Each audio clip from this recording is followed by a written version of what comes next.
का जो हमारा टॉपिक है वो है कि जो न्यूली मैरिड कपल हैं वो कुदरती तौर पे कैसे जल्दी जो ख़वातीन हैं वो हामला हो सकती हैं,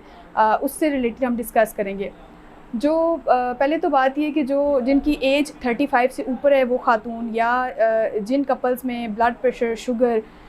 कोलेस्ट्रॉल या जो मोटापे का शिकार हैं, स्पेशली ख़ातून से रिलेटेड अगर वो उनको मोटापे का मसला है, या वो ख़ातून जिनमें माहवारी के मसाइल हैं, तो उनके लिए ये है कि वो अपनी गायनेकोलॉजिस्ट से कंसल्ट करेंगे।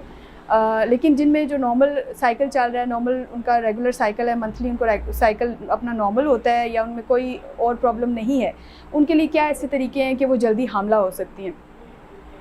सबसे पहले तो ये कि हम जो नॉर्मल ड्यूरेशन कपल्स को बता रहे होते हैं वो 1 साल का होता है। अगर तो शादी का उनका पीरियड 1 साल से ऊपर हो गया है और उन्होंने कंसीव नहीं किया, या फिर उनकी शादी नई नहीं हुई है लेकिन उनकी जो एज है वो 35 से ऊपर है,